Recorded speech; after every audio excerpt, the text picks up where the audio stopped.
This episode is brought to you by Mortgage Workflow Partners and the Mastering Encompass series, both for users as well as administrators. You can find out all the information about it over at masteringencompass.com. Also, if you'd like to check out what we're doing on YouTube, go ahead and subscribe to the channel using the @MasteringEncompass handle. And make sure you stay up to date on all the information, not just with podcasts, but also video content that we bring to you as often as possible. Now let's get on to the episode. Hey everyone, Larry Bailey, Mortgage Workflow Partners. It's Tuesday, 4 o'clock on September 9th, and we are getting together to talk about Encompass. Let me turn the dinger off. There we go. Cool. And thanks for coming. So we get together every Tuesday, every other Tuesday at 4 p.m., provided there's not a holiday or something crazy happening.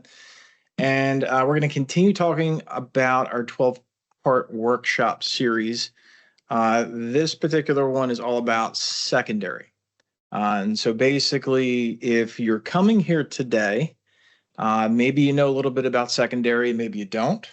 Maybe you've had some conversations with your secondary team and they're like, hey, I just work in Optimal Blue, or I just work in whatever else. I work in Poly, I work in whatever, and leave me alone. And I'm going to tell you that as an Encompass admin, as a workflow specialist, that is usually not the best circumstance. You typically want to be involved in that workflow. I definitely am going to share today some insights. I had spent quite a while on the secondary desk as an employee. I also spent quite a while in charge of a branch for about, 5 years, 6 years, as a non-delegated correspondent lender. I also spent time as an owner, both on the broker side as well as on the banker side. So lots of stuff to talk about secondary. This is always going to be about Encompass. So I'm going to go over some details about Encompass Desktop. I'm also going to talk about Encompass Web. We're going to talk about EPC, Encompass Partner Connect. We're going to talk about Trades tab, and it's going to get real interesting, I think, as maybe some things happen in the secondary markets with regards to the GSEs and maybe even Ginnie Mae. So we'll get into it. But first things first, thanks again for coming. For those that are just showing up, again, we're going to talk all about secondary today, basically optimizing secondary workflow from locks through sale.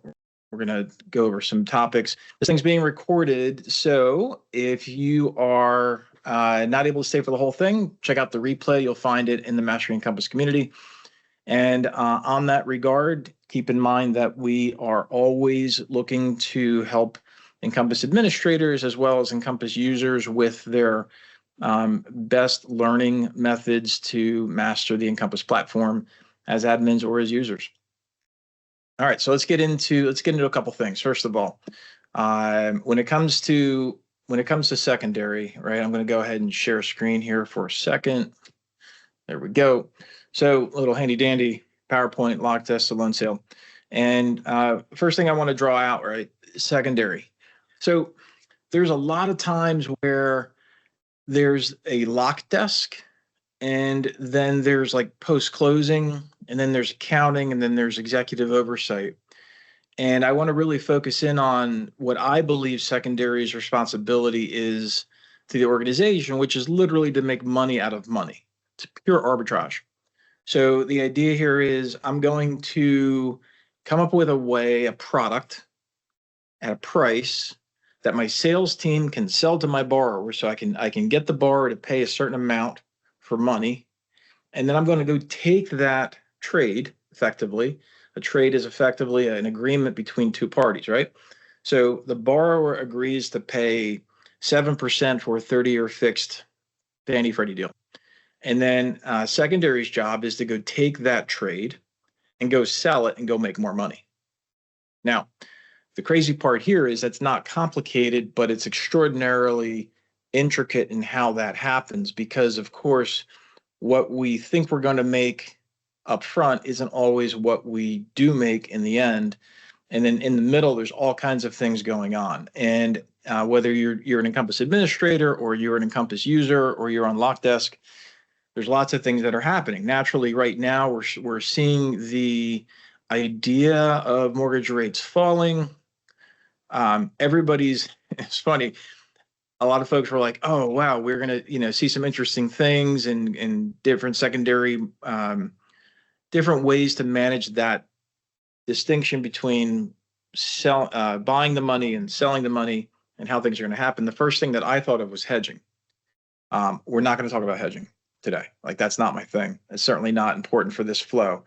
What is important for this flow is determining how we can produce with as little effort as possible the transaction to go from origination through the sale and calculate the best possible ways to both document that and manage that activity, and then uh, and then actually review what's going on. So that's what I want to walk you through today.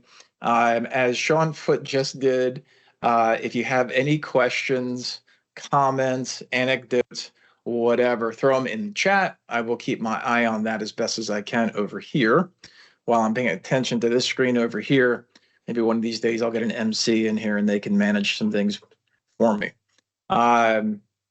So and by the way, if you have any particular questions that you want me to manage, or of course, if you have situations that you want me to review, like what would Larry do kind of a thing, throw them in there too. And you can always come off of mute. As always, when we have you come in here, everybody's on mute, no camera, but just give me a hands up or something. And if you want to come off mute, we'll get there. All right. So I want to go over into an Encompass loan file, and I want to talk about a few things. This is our best friend, Amy America. And naturally, at Encompass, hopefully everybody's used to this little lock status icon, which represents there was never any lock that happened. Regardless of the product and pricing engine or the PPE that you're using, you have to make a lock request. Somewhere, somehow, somebody has to say, hey, I want to borrow that money. I know 5% looks great, but that's not real today. But I want to borrow this at 5%. Now, how you get there depends on what you're doing. If you're not, but by the way, is anyone on this call not using a product and pricing engine? Are you still working at a bank or credit union, which is pretty much all you can have right now, where you're doing a rate sheet, or you're giving your sales team the rate sheet and they're locking it with the investor and then they're kind of telling you what's going on? Just curious if anybody's doing that, because that is a real thing, gang. That actually is happening right now. We've got 2 clients that do it that way. Cool. So nobody on here. We do both. We use a rate sheet in-house. Okay. So thanks, Carrie. So Carrie's got that nailed down.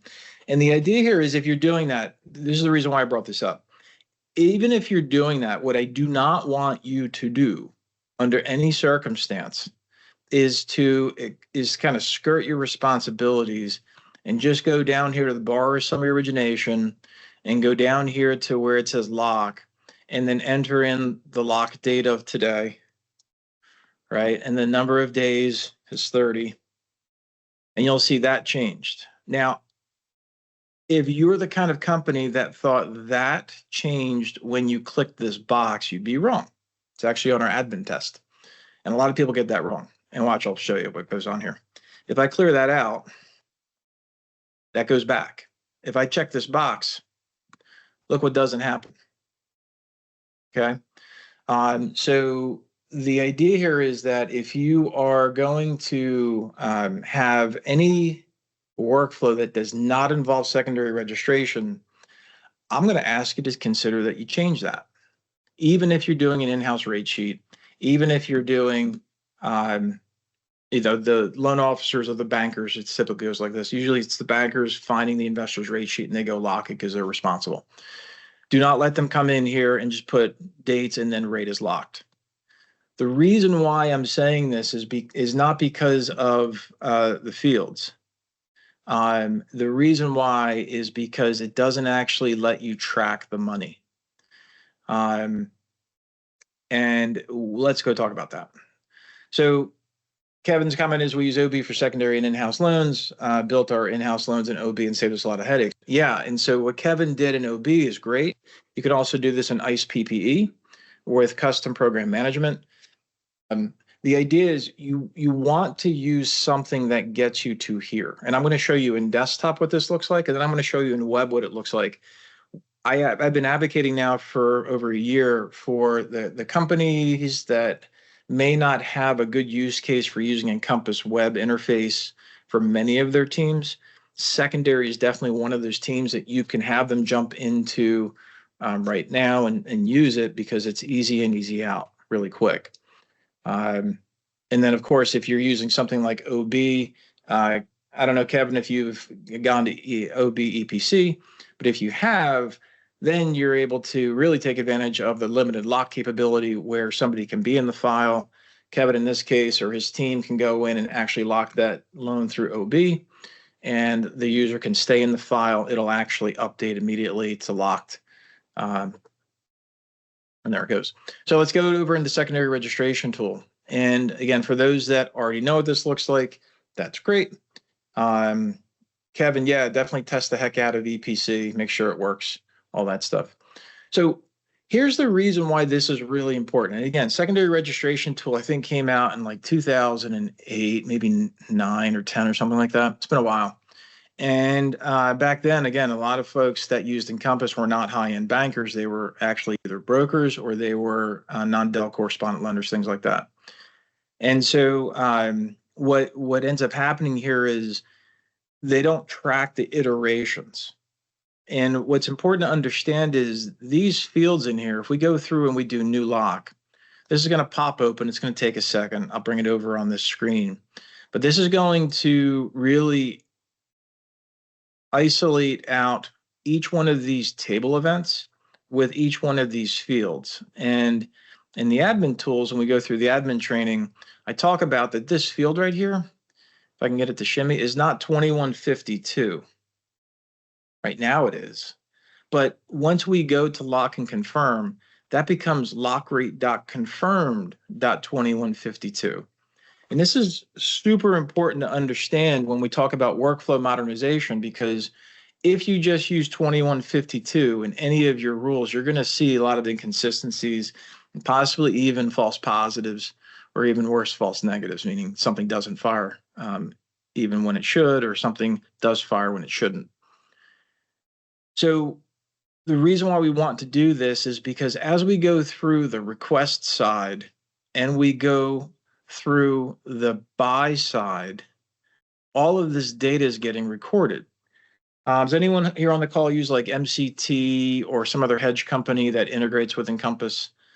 The reason why I bring this up is because you guys do. Okay, cool. So the reason why I bring this up is because when this was built, again, this is before a lot of companies started using hedging, and certainly before hedging got integrated with integrations into Encompass. The point was that this third column was there to document your initial commitment to your takeout or your investor. And then this fourth column was created to act as a non-first commitment, meaning that if you committed to sell it to whoever, Freddie Mac, and you ended up having to deliver it to Fannie Mae because of whatever, just use 2 GSEs as an example, this bottom math down here is what's important. So what would have happened would be, let's say your buy price was 100 to your borrower, or it was 0 if you're using zero-based pricing, but it was par, regardless of if you're using 100 or zero-based pricing. Your gain between your sale and your buy, that's your arbitrage, is your profit or is your loss. And so the idea here is that if you gained, if you sold it at 102 and you bought it at 100, you got 2 points. Congratulations. You did good, hopefully. Hopefully that was the margin you were looking for. But if your team couldn't deliver that loan to investor A and you had to deliver that to investor B or C or D or E or F or scratch and dent, the difference between what you earned on that sale versus what you originally were going to earn is what this difference is.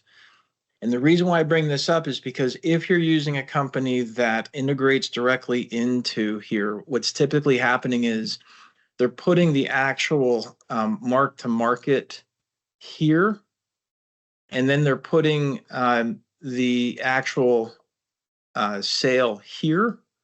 So what ends up happening is if you mark that at 102, but you sold it at 103, it's going to look like you lost a point.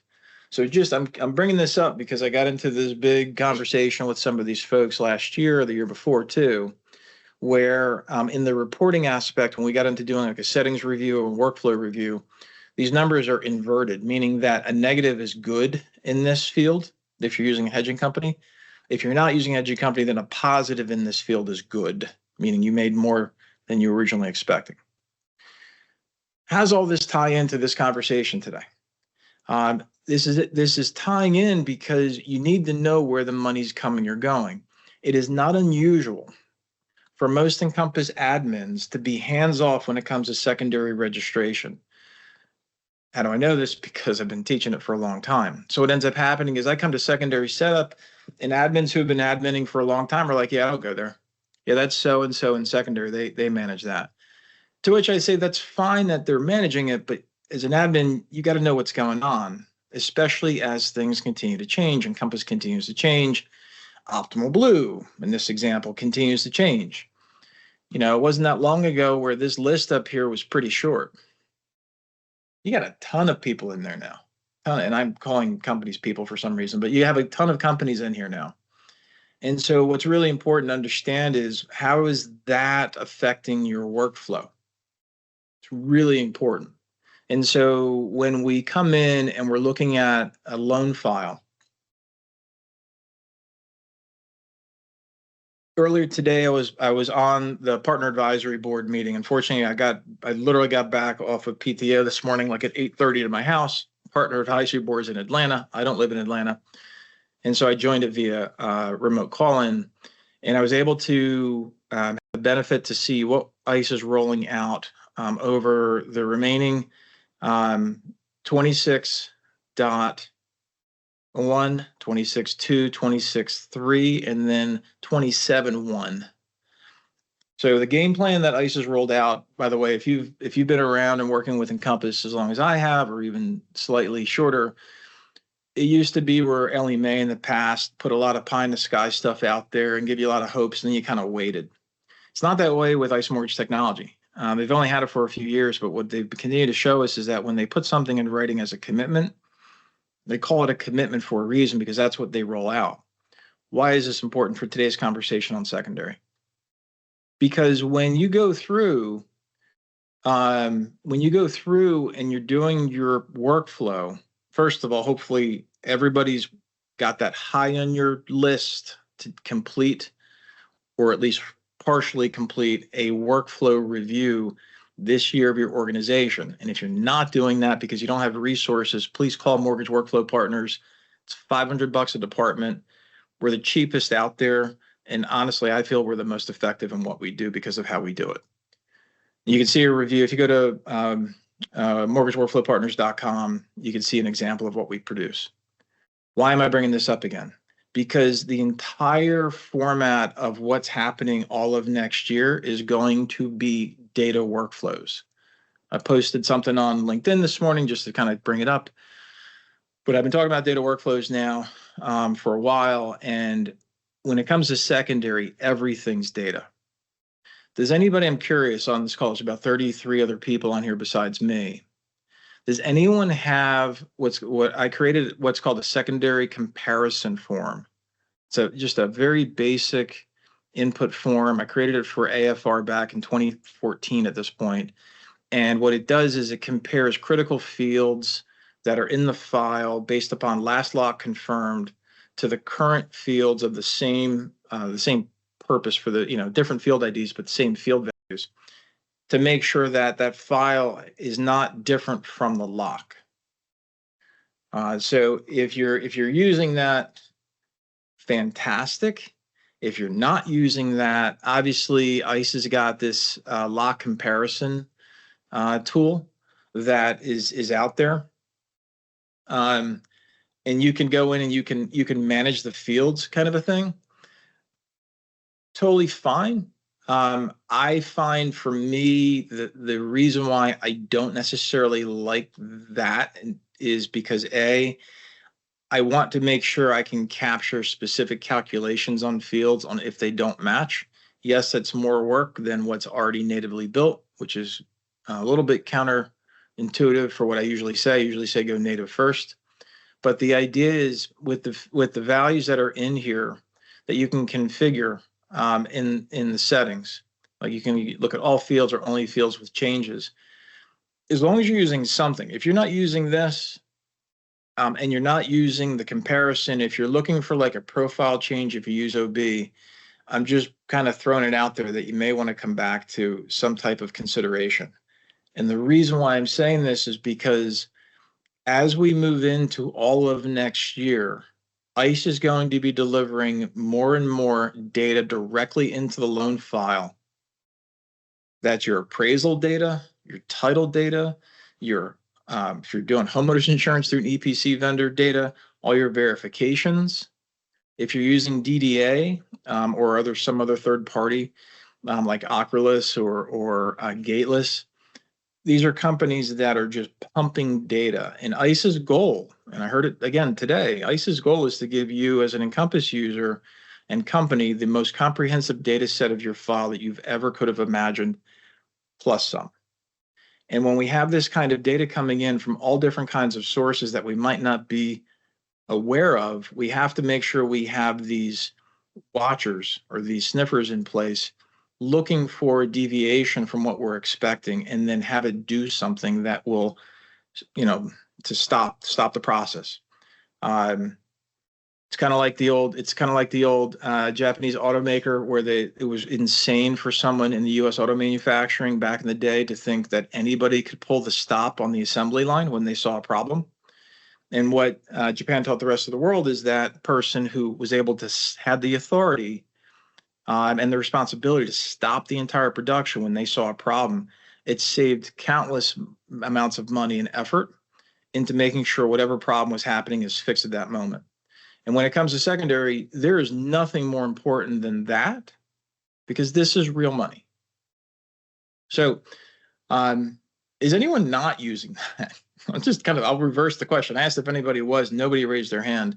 Is anybody not using it? And maybe you don't want to step forward, but if you're not using it, please get in the mode of using it. And this goes for all channels, by the way. This is not just a retail thing. This is every channel in your business making sure that you're using something, please. All right, so let's get over into web because a lot of times what will happen is people haven't tried this yet, I haven't seen it yet, and I just want to go over why this is important. So when I go over and log into web, one of the things that also is going to be critically important is making sure that the teams that you have leveraging Encompass, if they are used to going to anything other than, if they're in secondary, anything other than the secondary registration tool, if they're used to going to some summary form or something like that you've baked into desktop, yeah, you might have some extra work, but we've really not found, at least not in my experience with secondary, if they're going into Encompass, it's traditionally to either look at that comparison tool or comparison form, or to look at secondary registration to confirm and lock.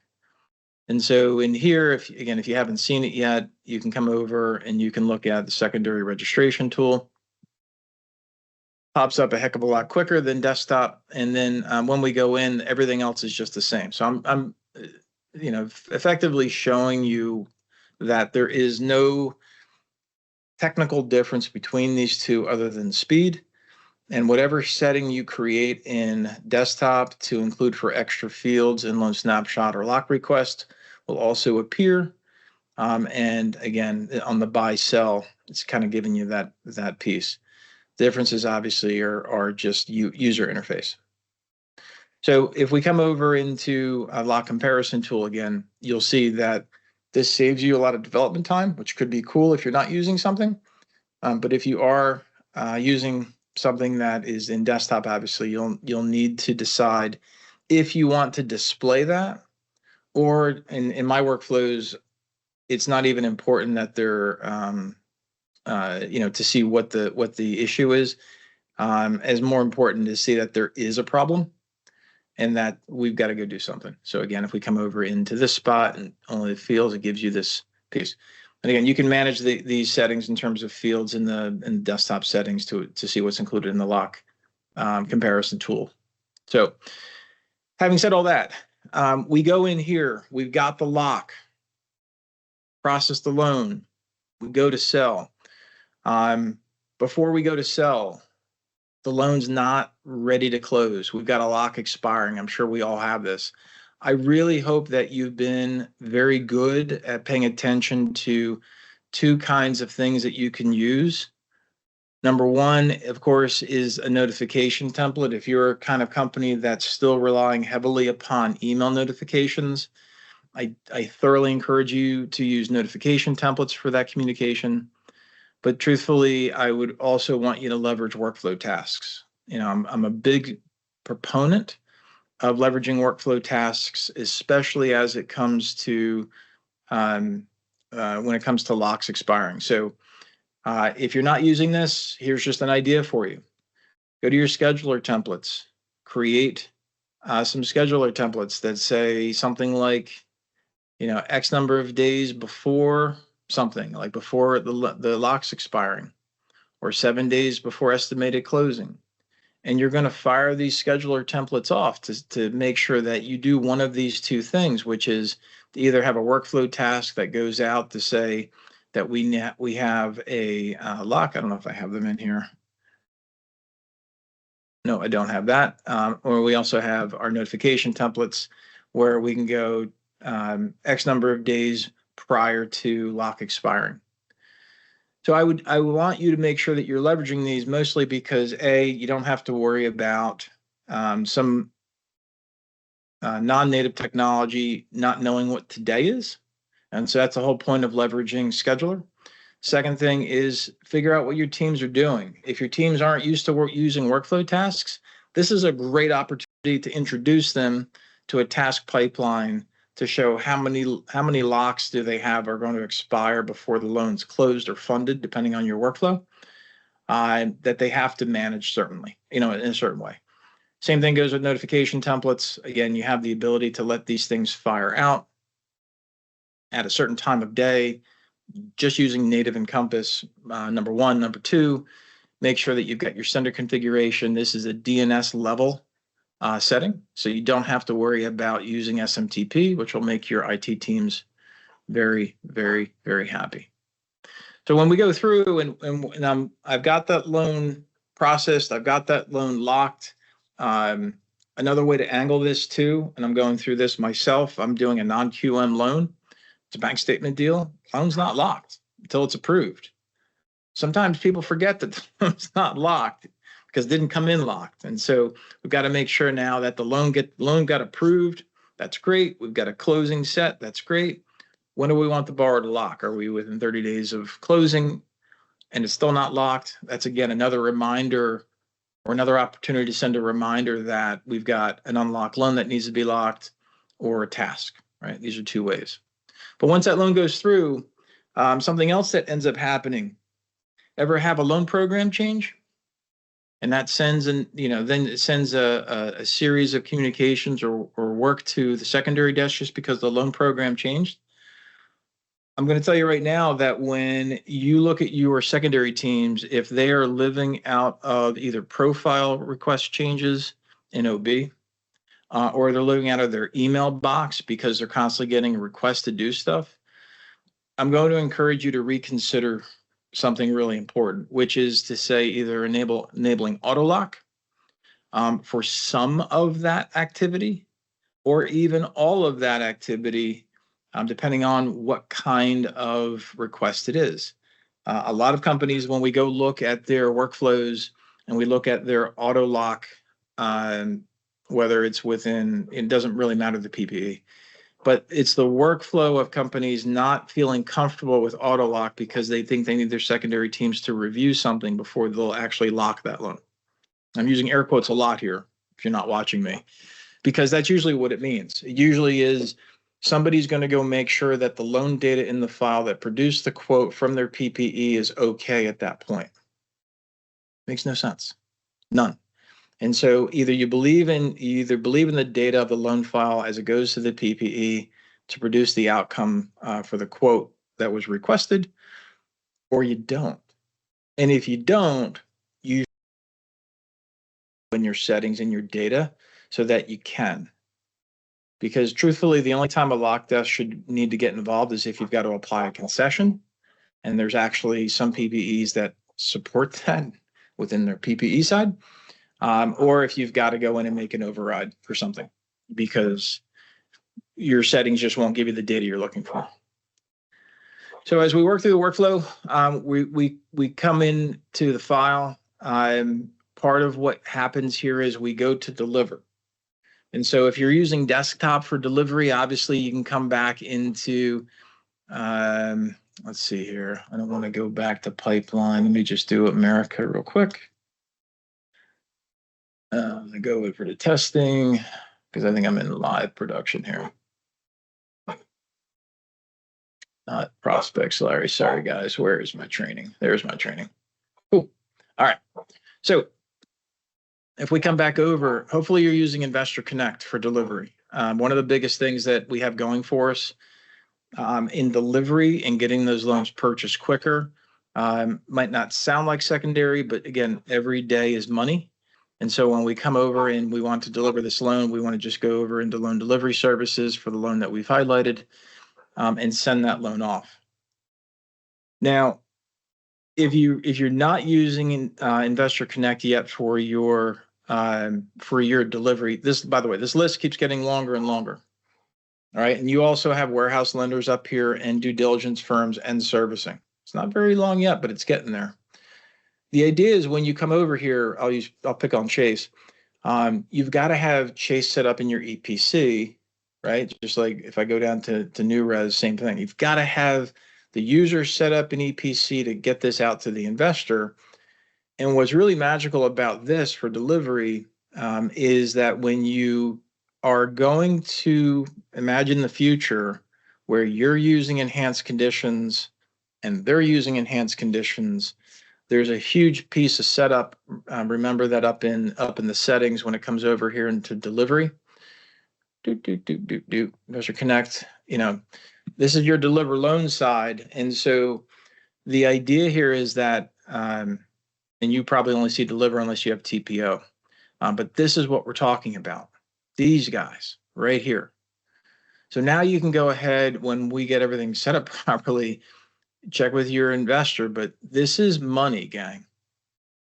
So from a secondary perspective, again, it might not seem like it's connected, but in my world, it is. And I'm going to kind of drop the hammer on this when we get into the purchase advice piece.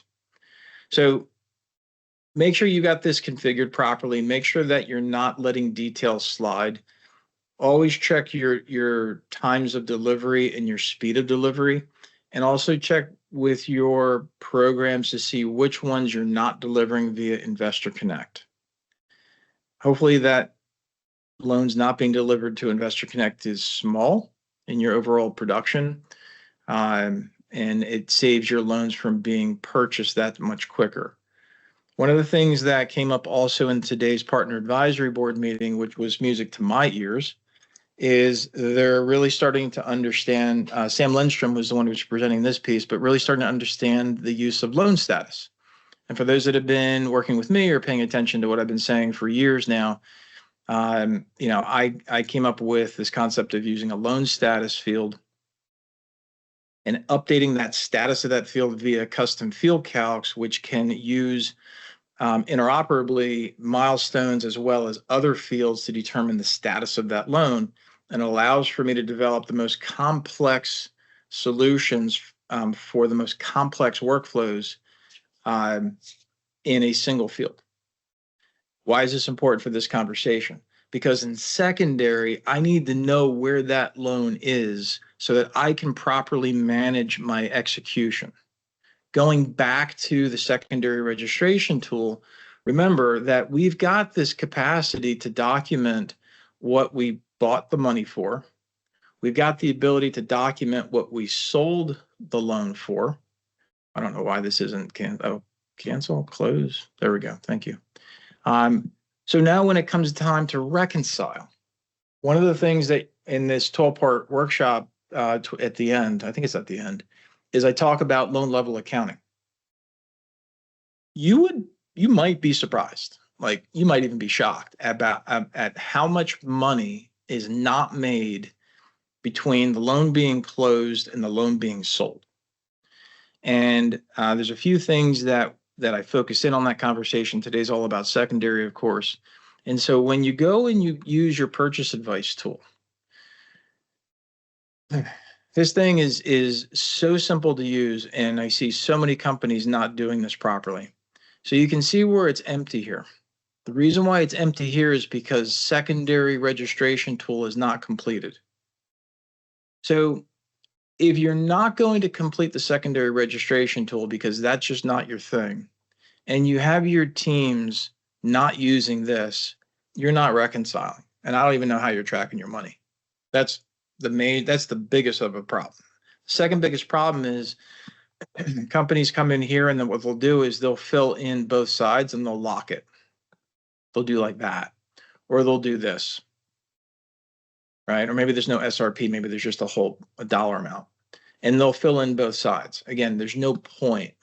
What I want you to make sure from a secondary perspective is that you're leveraging not only the pricing side, but in secondary, your workflow is also tied to your investor templates. Now, thankfully, especially with OBEPC, who is it, Sean? You're just doing that? Somebody's doing that, testing it out. Forget who it was, but it was Kevin. But the idea here is in secondary setup, you want to set up your investor templates because this is the information that's going to flow over to your post-closing team, so they know where to ship the loan to and they know the data that's going to be on your goodbye letters and your payment letters and your notices of servicing transfer letters, et cetera, et cetera, et cetera. And the good news is, as I've been told, with OBEPC and hopefully other EPC-enabled integrations, they will actually now grab your investor template and throw it into where it belongs, which is here. That's a business contact. I don't know why I just clicked that. Ignore me for a second. Secondary registration, please don't ever click that. So inside the lock request over here down the middle, you'll see an investor button. Sorry, I meant to show you this before. And usually what ends up happening is people click the business contact like you just saw me do, and that is not helpful because that does not fill in your investor template right here. So if I were to select village, that's going to fill that in. I'll click lock and confirm. Should yell at me. It probably won't yell at me because I didn't fill a damn thing in. There, I successfully confirmed. That's empty, by the way. If you ever have this happen, yep, I got you, Sean. The idea is that it's a lock requested even though it shows locked because there's no actual expiration date. That's why it shows this conflict, because I kind of broke it. So if we go back over into the purchase advice, what'll happen is now, why can't I find purchase advice? There you are, because I have to spell it right. So over in here, the village will show up here. As Sean put in the chat here, also you can also look at your shipping detail because that's where it belongs. All of this information's in your investor template. So there are some companies, we've actually supported a client where we wrote DDA rules. DDM rules. I got DDA on the brain. Data and document management business rules to come in here, or dynamic data management business rules to come in here and update these fields instead of leveraging the investor template because their PPE did not select the template.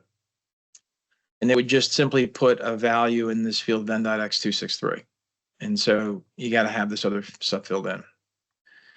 So when we're looking at secondary, obviously, I just spent the last 40 odd minutes talking about a lot of stuff that usually is very separated from a normal Encompass admin or an normal Encompass workflow, because maybe it's happening either in the dark, lights out, because it's happening in API based PPEs, or it's happening in something like Optimal Blue, which is heavy UI direct interface on Optimal Blue's website, including where the LOs go. Like nobody comes into Encompass to actually do a lock request or a lock confirmation.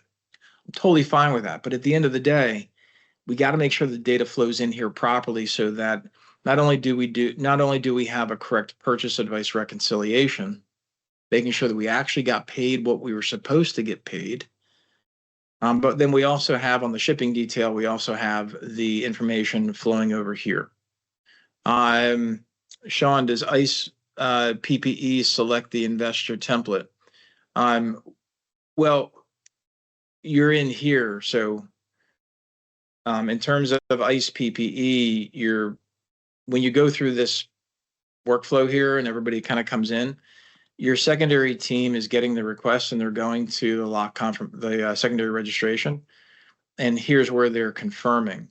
So if you did an auto lock, remember that's on the buy side, not the sell side. So only up until recently, like you couldn't do sell side through OB. Now you can, which is really cool. But on the ICE PPE, you're coming in. This is not an ICE PPE thing. The PPE in Optimal Blue on the sell side will now do that. That's an EPC thing, Sean, and others. So that was the value. That's the hook. If you're an Optimal Blue, number one, you can do sell side in OB's website. Number two, you can also do settings management to where you can map the investor name now with the EPC investor template here on the sell side, which is really cool with OB. I don't know about ICE PPE doing that because you would normally come in here on the sell side, confirm it, select your investor, and then lock and confirm. And so, again, it's just a matter of where you're doing the work. Hopefully that answers your question, Sean. For the rest of the gang, how I want to end with this is from a reporting perspective. Just keep in mind that I'm hoping you're looking at these gain losses down here. Just remember that you always want to use the lock rate dot confirmed dot field ID. So in this case, this one's 2028 and this other one's 2296. If you're just using those fields, you may get an answer that looks great, but it's not going to actually be the one. If you go in the reporting database and you go to the secondary tab, you'll see the iterations of those fields at 2296, and then you'll see further down it says lock rate dot confirmed dot 2296. And if you want the previous one, it's lock rate dot confirmed dot lock rate dot confirmed dot one, I think, dot 2296. I think the dot one's after the confirmed. It's not after the 2296. In any event, you'll see it for the lock rate for the denieds as well as the requested. Sometimes especially if you're doing a reporting database, a data warehouse, you want to capture the request and then the confirmation to see if there's a deviation between those to spot deltas, differences in those. It's pretty high level. Many companies don't, right? They just want to know what was the buy side here, right? That was that number. What was the sell side? Great, that was that number. And then what's the difference? Did we lose money or make money? And then ultimately, what's the execution? If this field is empty and you're not hedging, then this was what you got delivered. That should true up with your purchase advice, and you should know exactly what you made. If you are using hedging, as I said earlier, you'd have that box traditionally clicked, so this way you could differentiate between a loan that was hedged if you do have some that are not. If everything's hedged, typically that goes unchecked. That's your call. But the bottom line is, just as a reminder, again, invert these numbers. I've seen people not really understand that was what was going on, so I thought I'd take this opportunity to talk about it. So last thing I'll end with is trades tab. Is anybody on the call using trades? This usually comes up extraordinarily rarely. But the idea is, I don't see anybody raising. The idea is, oh, you are Alexander? Awesome. Phenomenal. As a reminder, the trades tab is effectively a built-in SDK. I guess you can call it API eventually, but until they put trades tab on the web, it'll be SDK. And the idea is you can grab a commitment to an investor, and you can record what loans are being assigned to that commitment, and you can tell how far off that commitment is from being filled. And then also you can figure out your total gain on sale or loss on sale, as well as your weighted average coupon in that trade. So it's a way for you to fill in. So if you go over to your loan trades, I've seen companies do this with Fords, Ford commitments to investors. I've also seen companies do this at with GSEs, where they'll take down a trade or commitment to a Fannie or Freddie or Ginnie, and you want to record what loans are going in and what loans are being delivered. The reason why this is a cool piece is because when you do have that sale in here, when you go and have the price for what's involved in that trade, you don't have to go into each one of those loans in Encompass to update the sell side. Remember, this is sell side transactions if you're doing retail. If you were doing correspondent, I don't have it enabled in this environment, but if you're buying loans, I think I saw Amy Blum on here. Amy Blum, I think you're using this quite a lot for your correspondence, and you're even doing correspondent trades tab, if I'm not mistaken. I think you mentioned that before. But the idea is you can actually give on TPO, you can actually give your TPOs insight as far as their contracts with you, where you're buying their loans as a correspondent investor, and they can see how far or close they are to fulfilling that commitment to you. So it's a very natural way. It's a very collaborative way to document what's going on both the sell side for retail and the buy side for correspondent. So there's a ton of information in here. If you're finding, the takeaway here is if you're finding that your secondary team has to go into multiple files to update the sell side, and or they're using an Excel sheet to live their life, please make it easier on them and investigate in the trades tab and how to leverage it. There's a ton of great information in the help. So ICE has done a great job to continue this level of information out here.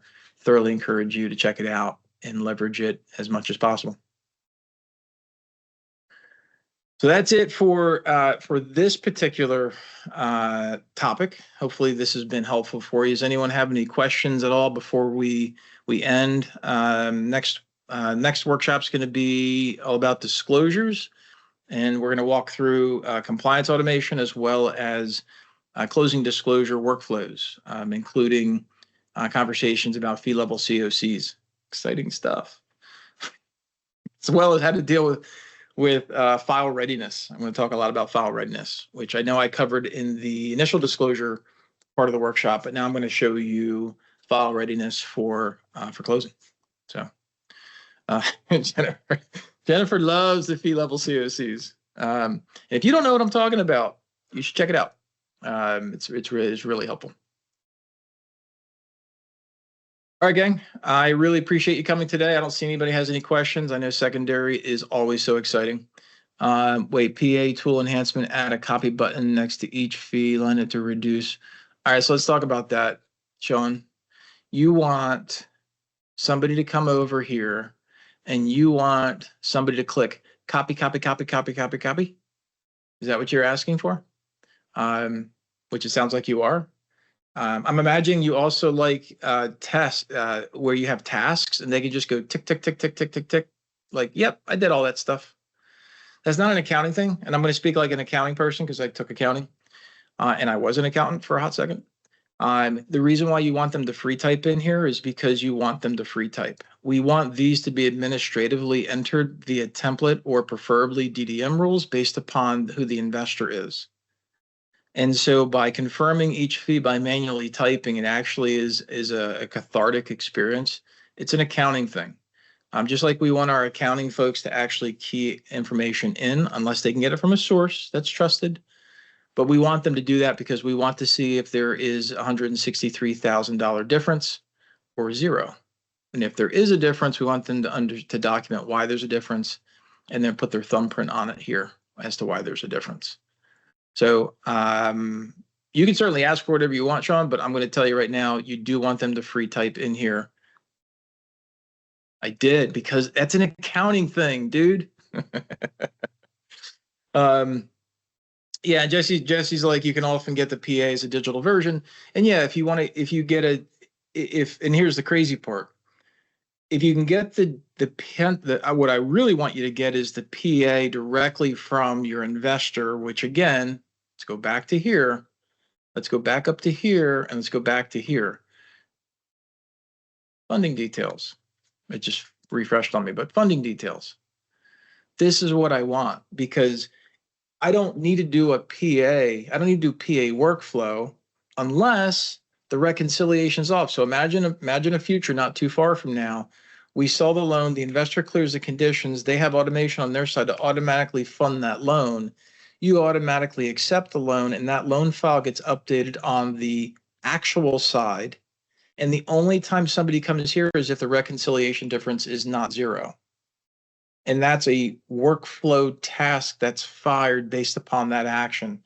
That's an exception-based workflow, and that's actually awesome. So yeah, I don't want a digital version. I want Investor Connect flying through the file, put the data directly in here, and then only have my team come here if that's not zero. That's the workflow that we're all working towards. Everything else is just a distraction. Temporary, but it is still a distraction from where we want to go to. Data workflows, my people, data workflows, nothing else. Anything else? Any investors currently doing this? None that I know of. Does anybody else have any investors that are actually passing back funding details from using Investor Connect? I don't have any clients doing it yet.